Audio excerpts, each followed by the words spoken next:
Hello everybody and welcome to our Coffee Talk special, the EU Pay Transparency Fast Track.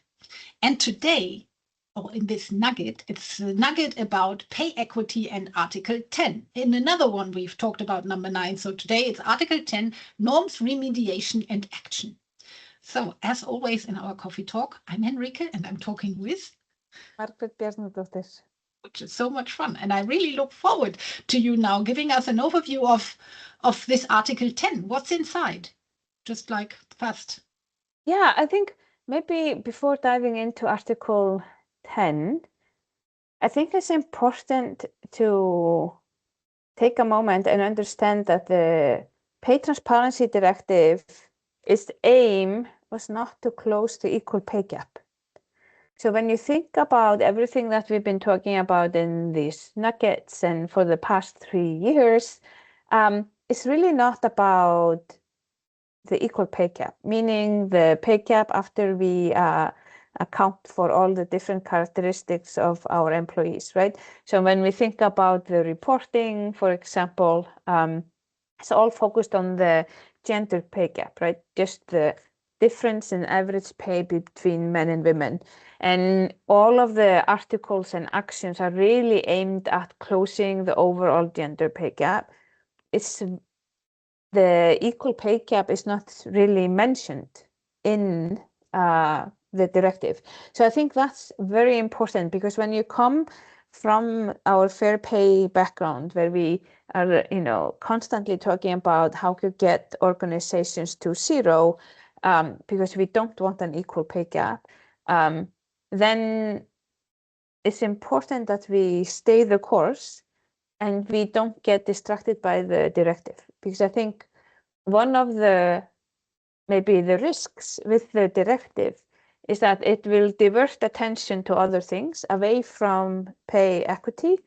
And then we might find ourselves in a spot where the equal pay gap has grown because we weren't focused on it.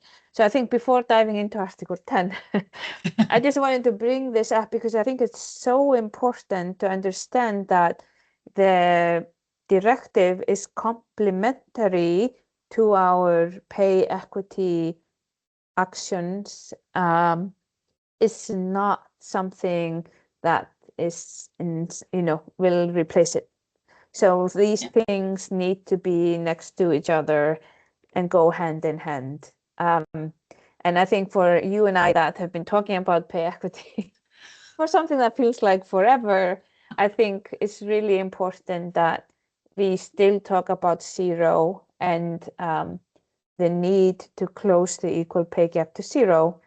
And now I'm getting to Article 10 because one little thing just to make sure, because I know that from the circles that we have and everything, so many wordings. When Margrét talks about the equal pay gap, she means the adjusted pay gap.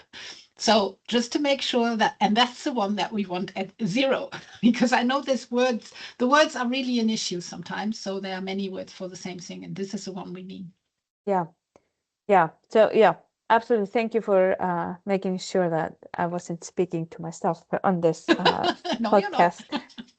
Anyway, so why did I spend 4 minutes of the 8 minutes talking about not the directive, but rather that we still need to think about fair pay and pay equity and getting to zero, is that Article 10 is focused on what happens if you measure large gender pay gaps, meaning unadjusted pay gaps, within a category of worker, right?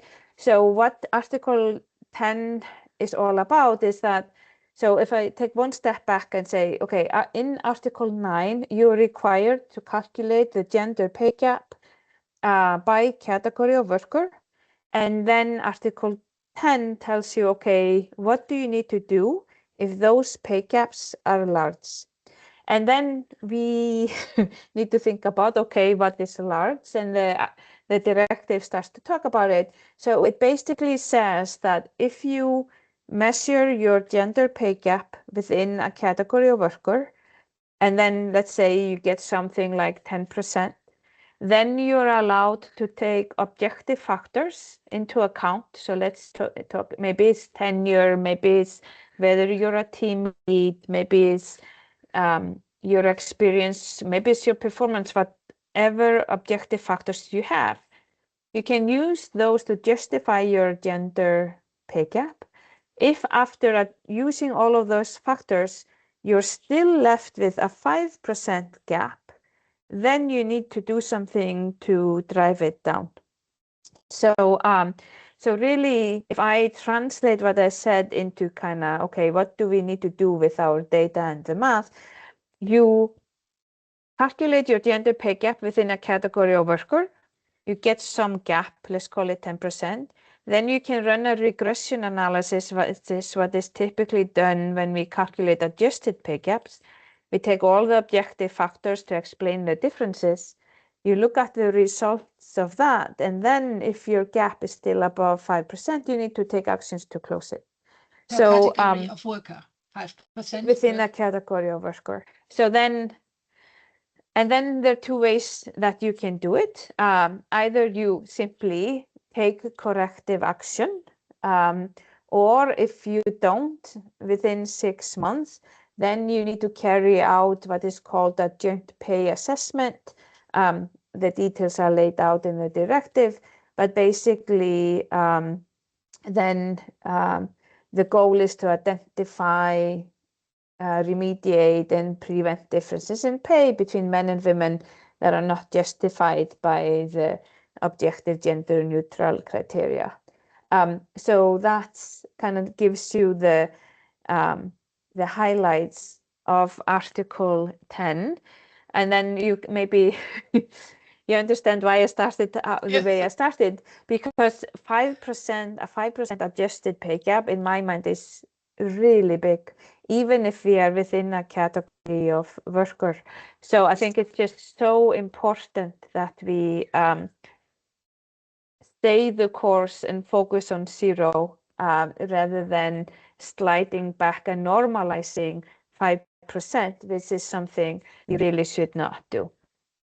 Absolutely, yeah. And it's a question that often comes up when it's like, okay, what do I do about category of worker? And then they're still figuring out what exactly that would be per company. But they're like closing down their equal or adjusted pay gap towards zero. We see companies doing that when we have them in the certification process where that is the goal. And then it's like the question, okay, now there comes the EU directive. If I do one, do I also comply to the other? It's often a question. And that's, I think, the point where we have to think about what, like you said, they are complementary. It's not only this one or only the other one. It's not just EU directive or just certification.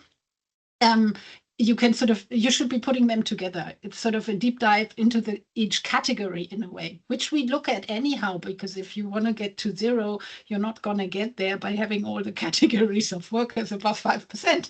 So that's sort of, I think it's what I see also where companies tend to, when they're doing it right, when they want to do it right, they are looking at this already. So again, I would say, don't panic.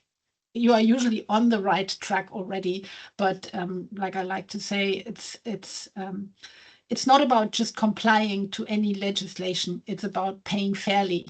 And if you really want that, you will do it right. You have the goal of zero, and you will sort of march along and get there. And then, of course, you will, in a way, automatically comply with the directive, putting it a bit simplified.